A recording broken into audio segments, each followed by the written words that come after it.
Much, Neil, with the always good interview, hearing how they feel about the draft, how they feel about the Timbersaw, scary hero, and one that we weren't sure if we were even going to be able to see. It's so iconic for Aurora. Yeah, there's a couple heroes who've had those L's over and over again, but the teams come back to them because they have the confidence. And he says, they not like us. We have the Timbersaw on lock here.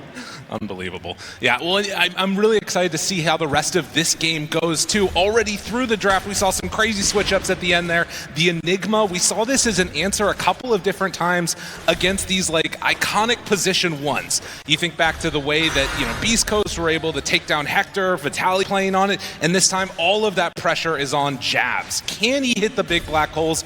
Are they going to be able to shut down Ame? It's the Aurora classic, right? Leaving that last pick as late as they can in the draft for Jabs and putting a lot of pressure on him, right? Whether it's trying to go for a faster game with the Visage or trying to be the person who has to do so much in this one on this Enigma, it's just something that they've gone to before, and it's been successful. So all the pressure on Jabs, he knows how to handle it. We'll see how it goes. As already out across the lanes, XM playing on a Queen of Pain, another super iconic hero, and one that is probably going to create a good amount of issues early on here. We've seen these Dagon build rushes, this item that's been like completely out of competitive, but now with this masochist facet, you see it get rushed so often, and then you start getting this crazy intense burst damage out of her. Yeah, I think the Queen of Pain, alongside pretty much every hero in this game, I look at the players and I think, yeah, they're happy. You know, like we're watching this draft and just thinking that they've all played a lot of these heroes, they all feel very comfortable on them. It just seems like comfort was the name for both teams here. I feel like they should all be super confident with their hero picks and player combinations, and that always makes for a very exciting mid-game.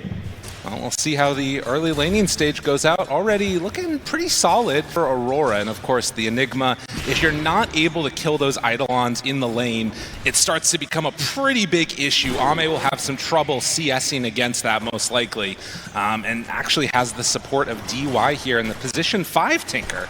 Which, if you're coming back from Dota after a long ways away, you'll not be super used to this, but he actually doesn't even have any cosmetics. That's how you know he's a 5 player. That's right, yeah. No, not quite ready for it. Does get a courier, but might pay for it. And the battery assault, DY getting ran down. Will it be enough damage? The answer is yes. Jabs drawing that first blood. Yes, the Martian Machine now heals, but it doesn't heal that much at this point in the game. So, not going to keep DY alive here. The Clockwork at the earlier levels, pretty terrifying. Very hard to deal with the battery assault if he gets up close on top of you for most supports. Well, and, you know, of course, that big switch-up of having Xingqiu on Marcy, it does kind of raise some questions, like, are they going to be able to get enough farm onto Xingqiu, who so often for this team has been the playmaker, the one that gets a ton of farm, turns into that sort of fourth core? Will he be able to have a good game if Tinker's just farming up all around the map? Or maybe DY's going to play it differently. Yeah, I imagine that Xingqiu's still going to get the lion's share of it, because you're right. I mean, they rely on him to make those rotations here, and alongside a Queen of Pain, yet we have ourselves a little bit more mobile XM than we sometimes do with his more static playstyle. So he's going to need Xingqiu's help. Yeah, this ain't Viper. No. It's a little bit of a different from him or the little dwarf sniper that he sometimes runs. As comes on over, tries to interrupt the pull, but not quite going to be able to do that. Ollie makes sure that one gets off, and 23 Savage playing on the Wind Ranger. For me, like, this and Luna, and maybe Mirana, are like the heroes of the tournament. We've seen them so often. We know how you itemize. We know what the counters are.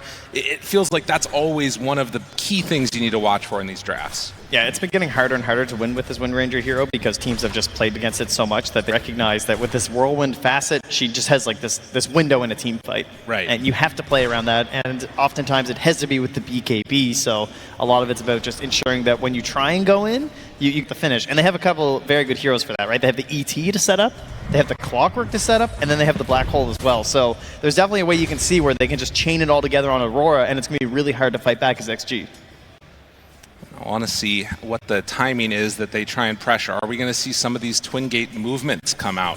Has been a thing that happens every now and then if the lanes get shoved a little bit too far. Get a little spirit action there, you know, absolutely. The momentum ET coming all the way around. That's a good call. Could be pretty nice. XM so far 28-7 versus the 23-2, a slight lead there. But yeah, the big one right at this moment feels like it's Muerta sort of styling a little bit on the Enigma. In spite of that early kill, Ame's getting a lot of CS here. Yeah, that's definitely one of the things you're kind of hoping for Enigma, is that you don't get like mad counterpicked here. You know, we think about the bristles, the gyrocopters. This isn't the worst situation, but it's still a ranged hero who has a ranged support who's also hard to kind of bully with the clockwork as long as DY keeps his space. So Ame is able to just kind of sit and click away. But Jabs, it's not like he's having like a terrible time. So net worth-wise, they're still pretty close. You see there that early ward place down too, already anticipating that there could be a movement through. I mean, even honestly, a power shot or something like that could really cause some issues if the wave is really super shoved out, but they have to be in a position where they can get aggressive. So far, just hanging out, trying to bully back XXS when they can. Yeah, the 6 happens first for XM here, so he immediately takes the high ground, is trying to pressure on Lornov. Seeing if he can find something with that pure damage, but... Can Queen of Pain do it? Yeah, no rotation, so... But still some respect there from Lornov, of course. He's looking to get 6 himself. Right. Yeah, just going to whittle him down. If Lornov steps too far forward, that's a pretty easy move for a kill. The big thing to watch, 6-minute runes coming up as Q is going to stack those Ancients, and it is going to be an Arcane rune. Oh, that's so good for your first rotation as Queen of Pain. Having that faster Sonic Wave to come back. And now even glyphing the wave, wanting to run back behind it, takes a tower shot or two, but is going to bully all the way forward. Now Xingqiu is nearby, so too is Ollie. Yeah, he's close on Ollie, but Lornov is so far behind. Like, he's still level 5.5 right now. He's a full level down on this Queen as the creeps are still coming in, so there's not really this, like, Spirit into Stomp setup because the creeps are back at the tier 1 dying. Lornov is out of XP range right now. He needs to get these creeps killed right here. If he gets this, then he... Well, no, he missed like a full wave. Oh, like, man. The range creep finally gets through. He didn't even get it off of those other ones because he has 2 supports nearby. That's so brutal. Those soaking a little bit of XP means Lornov still doesn't get level 6. And you can see how rough this little window ends up being here. Some pressure onto that tower. And XM might just be able to do it again, honestly. 7-minute mark, though. Yeah, that's going to pull the supports away here. They're going to go back for these Wisdom Runes, each grabbing one here. But yeah, you can see, needs to be very wary. And XM, as soon as he's off the map, you've got to play careful on these side lanes. Even if he's just farming up in the jungle, without any extra knowledge of that, I mean, could be a very easy rotation for a kill onto Aurora. And we just saw Lornov get 6. That's now level 7 there for XM in the mid. So quite the gap here. And that extra time means Jabs, he gets to his level 6 as well. Unlikely you get great usage out of this killing Ame, but if you can, it would obviously be amazing. They do bring 3 down bottom, though. Tempting fate slightly there as Ollie and Q are going to back away. Kind of like an awkward support duo to make rotations and get kills until you start getting those ultis online. Yeah, you really need the hookshot available there for Q. He's currently double stacking in the jungle, though, using his flare. So they're trying to make a big bank at Ancients. Yeah, help out their cores. A nice way to try and set Lornov up for some more success later. But in the meantime, it's constant pressure, and this tower now down below half HP. Just whittling away slightly. Little Invis play here. They're going for it. A jump forward, wanting to find him. Dispose, pulls back. Is it enough damage? He's super low, and it is. I think you even saw a blood grenade get thrown in there as they find just enough damage. Yeah, XM had one with him there just to make sure that first rotation was going to be successful. And, well, it didn't take much rotating. Just gets it right there in the mid. As 23 Savage now down bottom, matching up versus Ame. Would love to get something here. Although, again, like you said, he's getting somewhat low on 23 Savage, too. Quap does not have Sonic Wave, but a rotation with just a couple points there might make the difference. And DY forcing 23 Savage back. He actually can't get through the Twin Gate. He's going to have to TP back up top. So now they know that he's stuck up here. And Aurora not able to get things going their way early, off to a 3,000 gold lead at just 9 minutes. Yeah, and that's that mid tower down. Also level 8 on XM, has the 4 points in the Scream of Pain, because he took the second point in the Shadow Strike to help out with the laning stage, and it didn't even really punish him, because he didn't have to rotate. You know, he got some help coming to mid lane. He had this big level advantage over the Timbersaw as well. So this has been going very, very well for all 3 cores of XG, as you can see, as they're the ones at the top of the chart. But they're not that far behind. No. Sure, Lornov's not having the best time. But unfortunately, I guess the Enigma doesn't have the best early rotations. Neither does this Wind Ranger. We all know how greedy she feels. She wants this Maelstrom. And then into that early BKB more than likely. It's going to be hard to afford an early Gleipnir in this one. It definitely feels like they're very much taking measured losses at this point in Aurora. We just saw a smoke be used by Aurora to clear an Ancient stack. Yeah. Like, so that way you wouldn't take extra damage on the Timbersaw. He could stay out on the map. All of those Ancients are now dead. It's, you know, obviously not being used to get a kill, but it's being used to generate net worth independent from that. Yeah, and some experience as well here for the support duo, right? Because again, we need level 6 here. Try and get Q as well as Ollie into those ultimates. And I think this was the other thing to consider. If we think back to that draft, there was a question on that 4th pick. Do we take Timber? Do we take Darkseer? He's so close to hookshot. They're really, really right there, but it's not going to be enough. 19 XP away. They're coming to invade to try and steal it away. The stacks have already been taken, though. So at the very least, making the move to clear those first, and now they're going to try and block out those camps. All right, they're under a ward here as well, as they will get 6 on the clockwork. So XM knows that they're nearby. How many of these losses can you take before you start to need to make some counter move of your own? It's only 1 kill to 1 kill, but the pressure around the map definitely being applied by XG. Yeah, and I mean, you can see XXS up there. I mean, he's 0-0-0 on a Mars at 11 minutes. Like, right. He has just been chilling. Last hit's 85 for himself. He's super wealthy. Hasn't really felt pressured. Xinq's even been rotating around, heading towards that mid lane, but no pressure coming XXS's way. And now they're just going to go right into this tower. 23 Savage, very low on mana. Can't come in for a commitment. Doesn't even have a whirlwind because he's been farming. They're not sending up with the support duo. This tower is going to fall. So another tower going to be claimed by XG. Not fully extending out a lead. It's still sitting around that 3K mark, which obviously we've seen people come back from multiple times. And would not even be surprised if this was an anticipated loss given how they've been playing around it. But nonetheless, you got to imagine at some point they're going to make some type of move. Is DY? Oh, This is a lot of farm for Ame. Oh, man. This is something you would love to interrupt as Aurora. This is kind of what they would be excellent at, right? Like this Spirits playing in here with ET. This is the dream, finding a giant fight like this. Hook shots in, but they're not ready. They don't have the vision for it. So this is just all going to go the way of XG. I mean, they are going back their own way to their own Ancients on the side of Aurora. So no contesting this. This is a ton of farm. Right. This is a lot of gold. And Ame going straight from Mjolnir. A build that I haven't seen in a while, but maybe a testament to how they feel this game is going to go. They're like, all right, if Aurora's not going to fight us, we don't need to get fighting items either. We can just make the moves. And instead, XG, they're going to take the fight to them a little bit, go to engage, but again, it's just a little bit late on this move. The stacks have already been taken. Jabs is an option, though.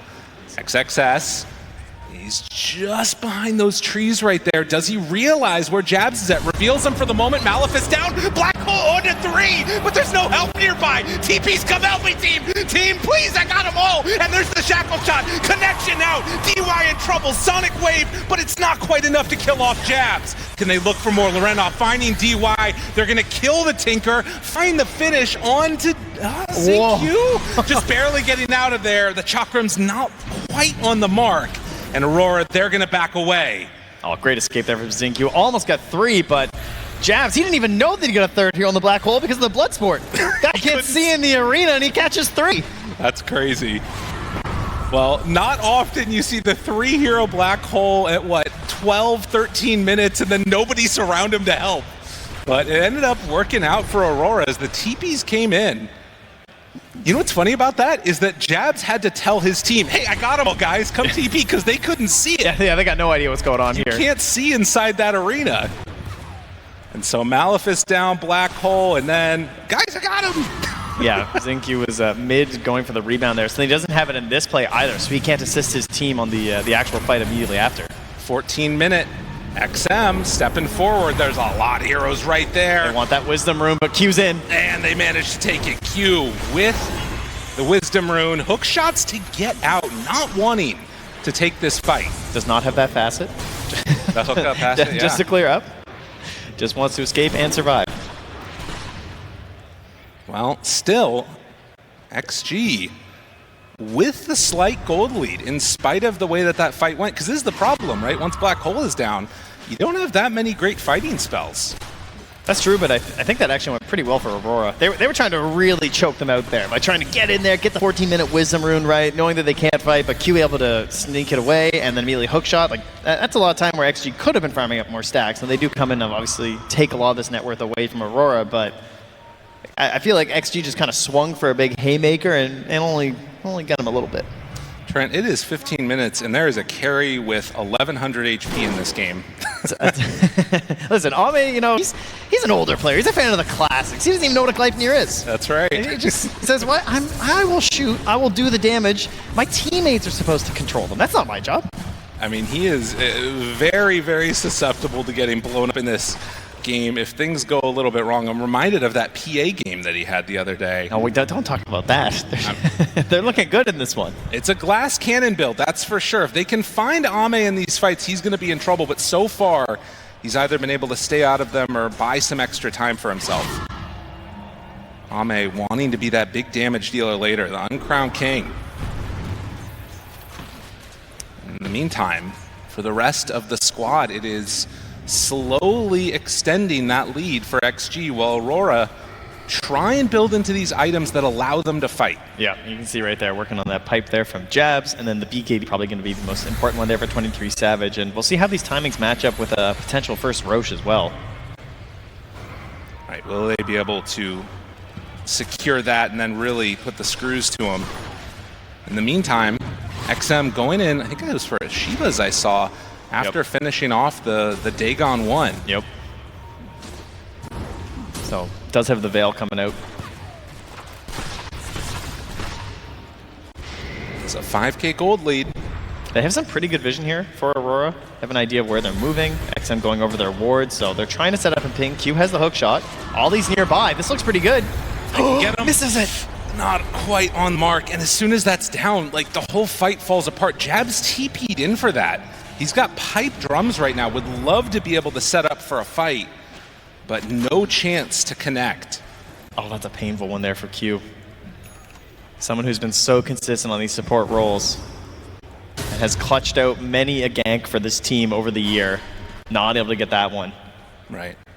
Well, and with, again, sort of the straight-up matchup here, you got to imagine that Aurora, they're seeing something in the draft, they're seeing something in how they anticipate this game going, where they're confident with it going later. They're very much willing to sort of look towards a late-game black hole as the answer. Obviously, the Wind Ranger can just be such a monster in that window as well. We'll see if they can get there.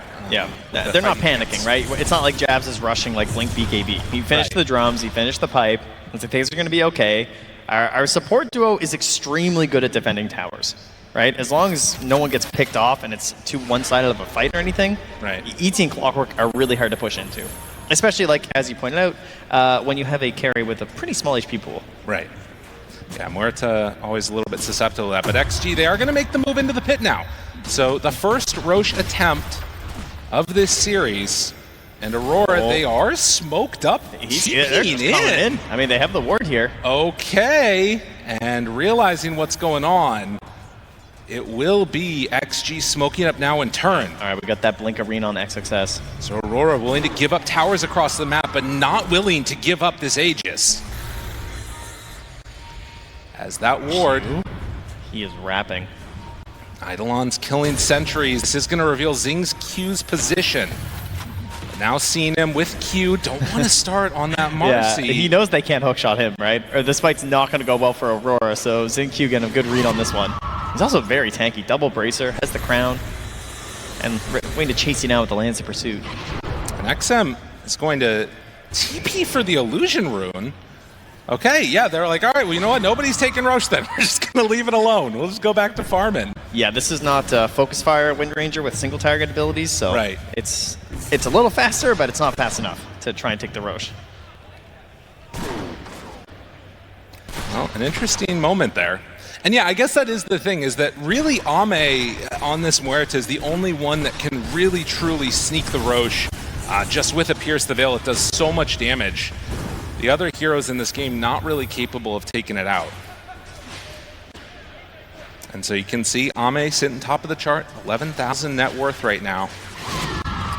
And the main hero that's sort of catching up independent from the cores is that Tinker, as we were talking about. He's having a nice time, already with the Holy Locket in the mech. Yeah, DY not the player you think of when you think of scaling and farming a bunch on a support, but knows he has to do it on this one. Right, and almost like single target, I would imagine, just completely focused on keeping Ame alive in these engagements with that barrier and everything else that he can throw on him. Yeah, it's maxed out here, so ready to go. So 7,000 gold lead. Hits just keep on coming as Roche is going to go down south, but a smoke up now comes from Aurora. They've got the clock and the Enigma together. Lorenov in mid. It feels like you got to do some like hook shot into Cog's back with Black Hole if you want to kill the Quap.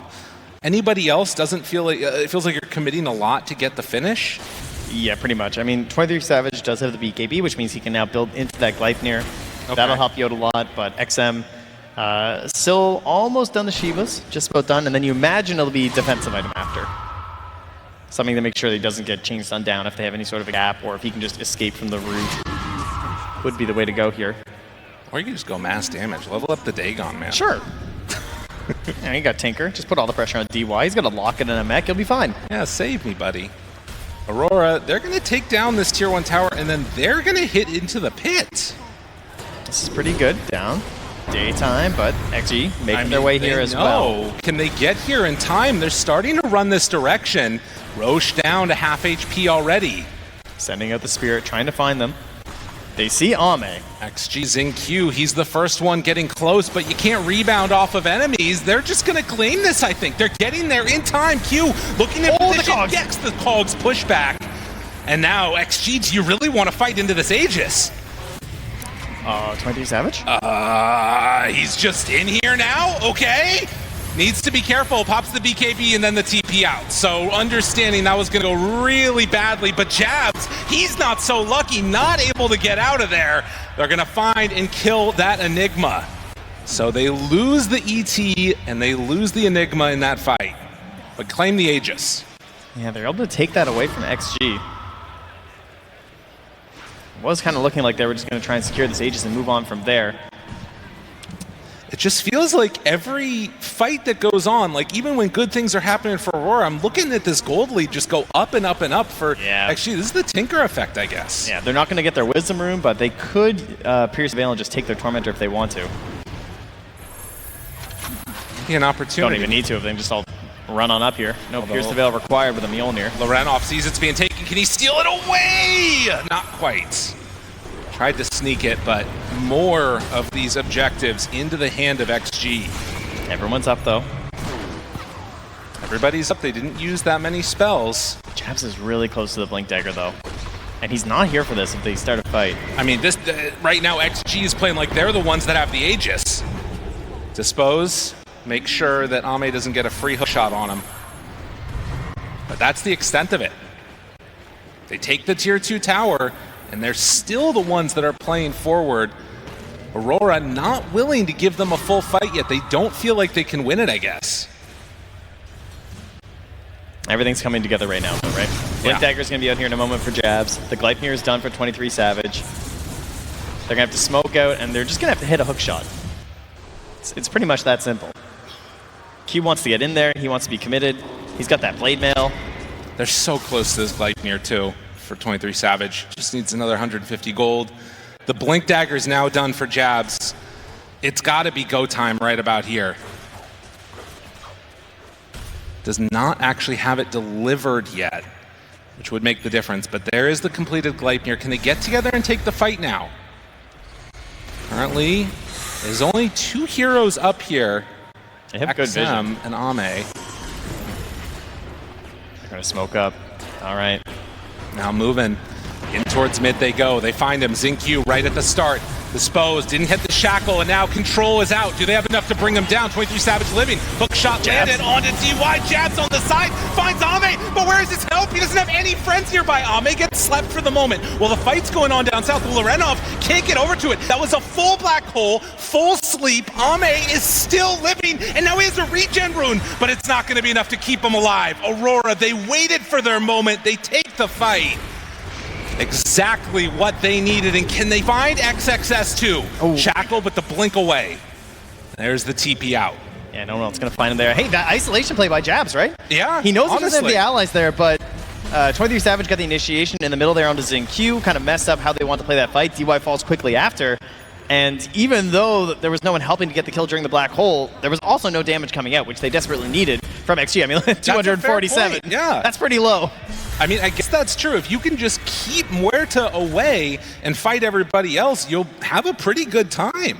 Yeah, got hit by the Earth Splitter as well, too, so it was just immediately like backing away from Ame. There wasn't a really good opportunity to try and fight. Well, like we said, Aurora, they were waiting for a moment when they felt like they could win a fight, and they did just do it. Can they replicate that again without an Aegis this time? We'll have to see, as it does look like, at least for now, XG gonna have to lick their wounds a little bit. That ward just barely not caught.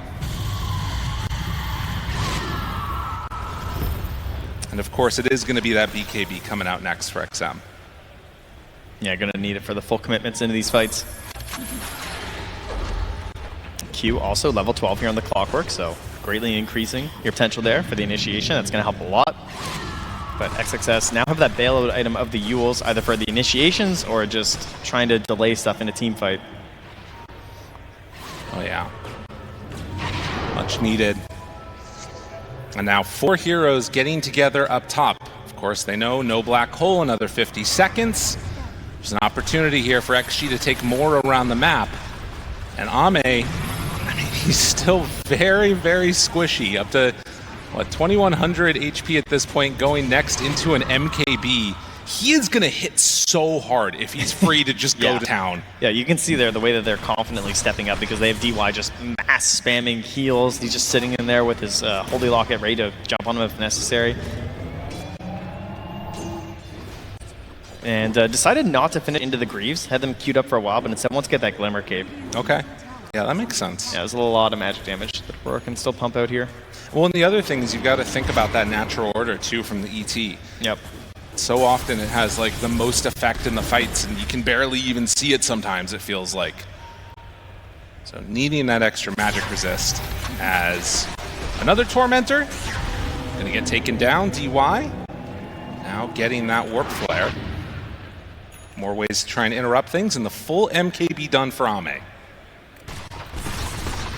How hard can he hit? As, again, Aurora taking the more passive approach at this phase in the game. They have Black Hole back up again. Don't feel the need to really put the pressure on. You need to wait, obviously, for that Roche fight, because if they use Black Hole now, in the next 2 minutes, and Roche is like an Insta spawn, they're in a pretty bad spot. That ward scouting out that smoke. And you can see immediately Aurora just run to the side of the map. Yeah, they are scanning here. They're going to know that 23 Savage just moved through here. Oh, this is a big pick for them. Oh, that can't happen. BKB? Does he need to? He's just running. Ollie. They'll give up Ollie.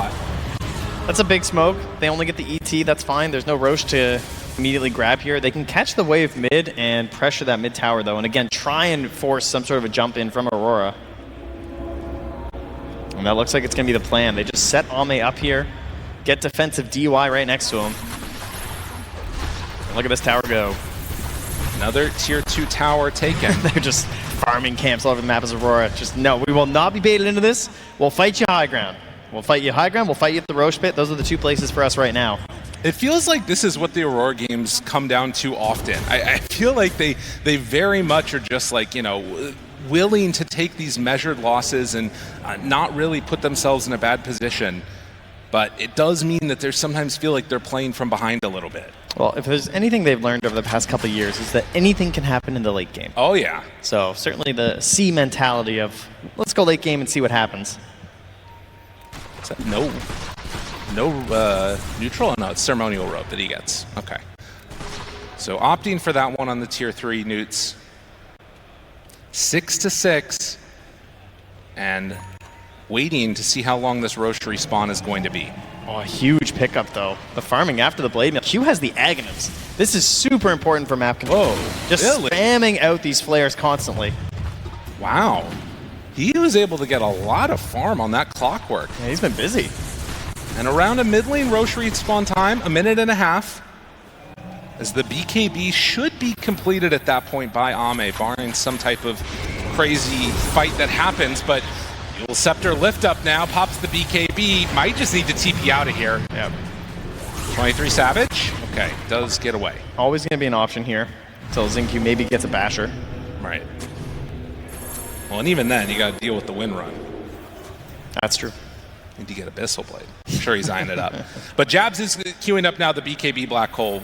So we'll have that, again, unanswered threat at this point in time in the game. And they don't really have anything that will make it easier to deal with that as time goes on. Well, smoking up, they're going to run into XXS. Big jump if they can get him. No vision inside. Jabs pops all of that auras, but XXS down to a little bit lower than half HP. Now they missed the hook shot again. DY though, he's still taking a lot. SM runs into all of them. 23 Savage, no BKB means no life. And 2 dead. An easy fight win there for XG. Yeah, maybe trying to find something there on Aurora where they can get the blink into the black hole, but things did not start out the way they were hoping for. And now with only 10 seconds left here until the Roche is going to respawn, they're in an excellent position here on XG. Trying to catch these waves and slow them down, but yeah, another unfortunate placement there on the hook shot. Ends up missing, splitting the uprights, and now you have a little bit of a scary situation. Jabs does have that BKB ready, but now also has the dagger on him, so needs to wait for that to expire before he can run back in. They just don't have the damage to kill them right now. It's too hard to deal with. Yeah. You have buyback on the win range, but you hate to use it here. This is going to be a full set of racks. Ame, he takes it so quickly. Dodging away from the Spirit will not get slept. Oh, if they don't get a racks here, this seems really good for Aurora. Because now they can at least fight the Roche. Right, that's true. Because they, in theory, probably could have just went immediately, but they might not have been sure that it was up yet. They don't have that same global vision that Aurora do with the ability of the flare, so would have been risky if you back for the Roche pit, then it hadn't even spawned, right? Oh, we don't have to put that stat up there, production. Come on. I mean, he's trying. You got to call it how it is sometimes. It's an unfortunate situation, but it's how it goes. One of those was to get away, though, so he hit that Yeah, one. that's true. That's true. And there's that vision as well from Aurora, now knowing that that Roche is up, going to make their way down here. And Jabs. We talked about it. As the game started, the draft, the panel, they talked about it. The pressure on Jabs. Well, it's reached its pivotal moment. That's right. It's Blink, it's BKB. It's a Roche that they desperately need to either just deny right away, like by somehow winning the fight and make it kind of middling there versus XG, or outright take it themselves. But if this just goes the way of XG, and Ame gets to march down there with his Aegis in hand on this Muerta, it's looking like a pretty hard high ground defense. You've got to put on a stop here. At a certain point, you got to say, this is how far you go and no further. I like that sneaky ward there. That's good. From C right there from the high ground. Line in the sand. Let's see if they can hold it, though. XM, he's the one that's up front and center with that defense matrix on. Lorenov can decide to run in if he wants. It's pretty scary into all of those heroes, but somebody kind of needs to get thrown forward so that way Jabs can follow up with the black hole. It'd be nice if they had a smoke. That would be super helpful for Aurora, but I don't think they have any, unfortunately. Actually, you can see it queued up on Ollie. It's like, please come back and stock. 30 seconds till it restocks. And, well, if they wait until that smoke comes in, the other thing to note right now is that Tinker's out pushing around the rest of the map. He's shoving out all the lanes while this is happening because he can come back in at a moment's notice. But no, don't pick me support Tinker. Oh, no. The scary part, though, is that if you do wait another 30 seconds for that smoke, Roche might start switching over to the other side, so they want to start it now. Oh, this is good. They forced the BKB. BKB from Lorenov 2 now. But with Arena down, that's the big spell used on the side of XG. That's been how they've been able to defend against this Wind Ranger. And now both teams buy the smoke immediately. DY, he gets his out a little bit quicker. Oh, they're going to be smoked up earlier because of the Tinker. The other one's flying out, and now Aurora already making the move to try and take down Roche. Are they going to be able to get it in time? Oh, this is some risky positioning. Roche made some moves. They already made the call. The two supports off to the side. XM finds him right at the start. Can they go for more? Misses the spear. And now, Lorenov stepping forward, still looking for their moment. Where's the black hole? It's a little ways away. Rooted, still great vision. Jabs, he gets it broken, and now he's found. He's going to die. Jabs, he gets the black hole, but he goes down. That's not what they needed. Hookshot off the mark. It's all falling apart for Aurora. This is not the way the fight was supposed to go. As Q is going to TP out, they are going to lose this Aegis. Spear out, Lorenov down. XG, they reign supreme here in the pit. Oh, what an initiation there from XG, making their way over along the tree line. You're trying to hide your two supports here, but there's the Shivas, right? Like, just jumps right in there. They get found. The fight breaks down from there. I got a clumped up Clockwork and Enigma. He can't hit anything on Q because everyone's in his way. He's trying to get the triple flares out. And then that break on the on the Blink, right, on Jazz. Right when he was about to go, I think he lost it. Oh, it's painful. That one hurts a lot, as you're going to see here, this replay, how it all went down. Oh, it hurts. That one's rough. Yeah, it's tough. ET, I mean, you at least get some of your spells off, so it's not the worst situation there, like the Gleipnir on the DY, but they can't get this perfect setup for 23 Savage. He comes in here with the BKB and the Whirlwind, but yeah, Ame stands tall and delivers the damage that they need on the side of XG. It's one way they play these fights, and they're getting it. Unreal stuff coming out there. And I mean, XM and Ame in this game, the king and the queen, making it all happen. They are 23,000 gold up right now at 35 minutes, and it's felt like it has been all them all game. Keeping it very simple here, just going for the racks and walking away. 23 Savage has the BKB, has the Whirlwind, but doesn't have a good opportunity of a fight. And Ame, just an absolute monster in this game in terms of what he's capable of doing. If you get too close, he's buying his 3rd damage item. This guy has a BKB, a Hurricane Pike, and then just 3 damage items. Will rip you to shreds. The Rocket Flare gets spammed. They do also now have a Refresher on the Mars. But it is very good high ground defense. So I think with this round, are XG going to stick around? It's kind of feeling like they're not too afraid to. With the heal bots coming in, they have the calling. Ame down. XXS jumps forward, Giants jabs. Ame is very low. Obviously still has that Aegis in hand, but 23 Savage is going to run forward, trying to find DY, getting him low, getting him dead. Sonic Wave, they dodge that one. Q, he hits the hook shot. That's what they needed. Now pulling in XM. The silence is there. Refresher, BKB, round 2. Do they have enough to deal with it? They've already caught him. 23 Savage. Oh, man. They made this fight happen, but the Black Hole's just coming back now in 3 seconds. And they Jabs don't just have sitting there buyback. waiting, smoked up. They don't have buyback. He can't do it alone. Jabs has so much damage ready, has so much control ready, but they don't quite have what they need. Maybe with like the big AoE hits if they can catch all of them, but it's not likely that that's going to happen. As the last set of racks is going to be claimed. XG, they have looked so strong throughout this game. As they head on forward, hit the tier 4 towers, still 40 seconds without a Wind Ranger. And they just cannot go in and fight this. They are about to have Clockwork back up again for potentially a final stand here to see if they can stop all of this bleeding, but XM ready to jump in. He finds him immediately onto Jabs. No chance to get anything off of the jump forward. Q takes him down too. The hook shot's in, but it's not nearly enough. Ancient exposed. Ame still taking a lot of damage with that blade mail. But in the end, they're gonna take down the Clockwork. They're gonna head in onto the Ancient. They're gonna pop Glyph just to try and stay alive as long as they can on Aurora here. A buyback comes out. 23 Savage is actually back up again. Oh, Ame's not done though. He's going back in with the sidekick. Not willing to back out at all. The run forward here, they can taste the victory. If they can go in for the finish, only a few thousand extra HP. The jump in, 23 Savage is dead. GG is called. XG, they win game 1.